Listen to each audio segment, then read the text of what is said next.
नमस्कार प्रिय दर्शकों, आप सभी का स्वागत हमारे YouTube चैनल सितारे आपके नाम में। प्रिय दर्शकों, आज हम बेहद महत्वपूर्ण टॉपिक लेकर के उपस्थित हैं कि आपको कहीं ऐसा तो नहीं कि दत्तक पुत्र लेने की आवश्यकता पड़ जाए, अर्थात संतान उत्पत्ति न हो और आपको कोई बालक गोद लेना पड़े। बहुत से ऐसे लोग हैं जो इस प्रकार की समस्या से परेशान हैं। आज हम ये दत्तक पुत्र योग कैसे बनता है और अगर ये जन्म कुंडली में बन जाए तो आपको क्या उपाय करना चाहिए, क्या वो योग बन चुका है और आप उसे अगर समय से जान जाते हैं तो इस योग के बनने के बाद भी आपको संतान प्राप्ति हो सकती है। प्रिय दर्शकों, किसी प्रकार की जानकारी के लिए, कुंडली मिलान के लिए आप चाहे जन्म पत्रिका दिखाना चाहते हो, इस नंबर पर व्हाट्सएप करके आप पूरा इंफॉर्मेशन ले सकते हैं। कैसे आपसे हमारी बात होगी, आप कुंडली के किसी भी टॉपिक पर विशेष चर्चा हमसे कर सकते हैं। दत्तक पुत्र योग कैसे बनता है और यह जन्म कुंडली में अगर बने तो क्या करें, आज का यह विशेष कार्यक्रम हमारा बहुत खास है। आप वीडियो को शुरू से अंत तक जरूर देखिएगा। साथ ही आप सबसे रिक्वेस्ट है कि चैनल को सब्सक्राइब करें और लाइक कमेंट जरूर करिए।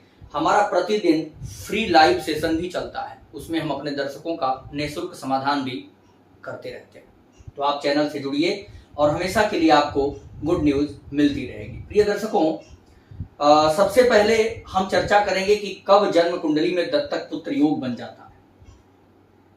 अगर सर्वप्रथम बात करें तो इसमें मंगल और शनि, मंगल और शनि, तीसरे बुध, ये तीन ग्रह इन्वॉल्व होते हैं, ये तीन ग्रह सम्मिलित होते हैं इस योग को बनाने में मुख्य रूप से। हालांकि और भी ग्रहों का विशेष योगदान होता है, परंतु ये तीन मुख्य माने जाते हैं। सबसे पहला फार्मूला जो बनता है, अगर जन्म कुंडली में कहीं भी मंगल शनि की युति एक साथ बन जाए, ध्यान से सुनिएगा, मंगल शनि की युति अगर एक साथ बन जाए तो यह योग 50% बन गया। लेकिन 50% यह योग बन जाने से ही फलीभूत नहीं होगा, उसके बाद कुछ और शर्तें लागू होंगी। आप किसी की पत्रिका देख रहे हो, मंगल शनि अगर एक साथ बैठे तो उसमें ये मान के चलिए कि अब ये योग बन रहा है, दत्तक पुत्र का योग इनके कुंडली में बन सकता है। पर अगर और फार्मूला जो देने जा रहा हूं, यह फार्मूला अगर लागू हो जाए तो वह योग निश्चित रूप से बन जाएगा। शनि मंगल की युति बन जाए तब भी यह योग बनने के कगार पे होता है। दूसरा, यह पूर्ण रूप से तब बन जाएगा जब पंचम स्थान का स्वामी शनि और बुध हो। जैसे यहां पंचम स्थान है आपकी कुंडली का, यहां पर मकर, कुंभ या मिथुन, कन्या राशि हो और उस स्थान पर शनि या मांदी की दृष्टि हो, शनि या मांदी, मांदी एक उपग्रह होता है, शनि या मांदी की यहां दृष्टि हो या शनि और मांदी एक ही साथ बैठ जाए पंचम भाव में और यह राशि किसकी हो, शनि और बुध की हो। मान लीजिए यहां पर मकर हो, कुंभ हो, कन्या, मिथुन हो या कन्या।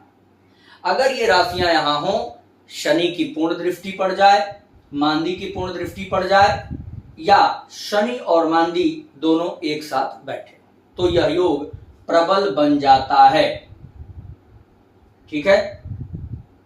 दूसरा, अब मंगल शनि के एक साथ हो जाने से पंचम भाव में यह योग बनेगा, लेकिन अगर कहीं शनि अपने ही राशि में बैठे होंगे तभी वह प्रबल योग माना जाएगा। दूसरा योग बनता है यदि पंचमेश निर्बल हो। पंचमेश कौन हुआ, मान लीजिए इस कुंडली के अनुसार बने गुरु महाराज।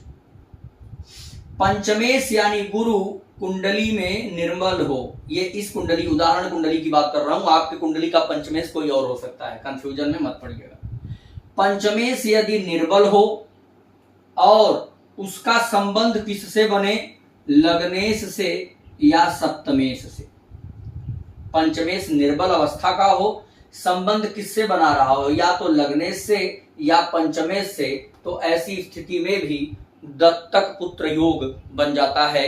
ऐसे लोगों को भी संतान बहुत समस्या देती है या नहीं हो पाती है, गोद लेना पड़ता है। अगला योग बनेगा चंद्रमा पाप ग्रह के क्षेत्र में हो, कुंडली में कहीं भी चंद्रमा पाप ग्रहों के क्षेत्र में बैठा हो, पंचमेश नवम भावगत हो। मान लीजिए चंद्रमा कहीं से भी पाप ग्रह के क्षेत्र में, अर्थात मान लीजिए वृश्चिक राशि में बैठा हो, अष्टम भाव में हो, या कहीं भी वृश्चिक राशि में बैठ गया तो पाप ग्रह के क्षेत्र में हो गया, मकर में बैठ गया तो पाप ग्रह में है, कुंभ में बैठा तो पाप ग्रह के ही क्षेत्र में है। उसी प्रकार से जो पाप ग्रहों की राशियां हैं उनमें बैठेगा चंद्रमा तो पाप ग्रह के क्षेत्र में होगा, ऊपर से पाप ग्रह के दृष्टि में आ सकता है। चंद्रमा की ये शर्त पूरी हो जाए और पंचमेश नवम भाव में चला जाए, पंचमेश नवम भावगत हो और लग्नेश पंचमाधिपति से त्रिकोण में हो, अर्थात लग्नेश जहां पंचमेश बैठा हो वहां से 1 5 9 का संबंध बनाता हो, तब भी दत्तक पुत्र योग बन जाएगा। फिर से समझिएगा, चंद्रमा पाप ग्रह के क्षेत्र में हो, पंचमेश नवम भावगत हो और लग्नेश पंचमेश से त्रिकोण में बैठा हो, तब भी यह सूत्र लागू होगा और दत्तक पुत्र योग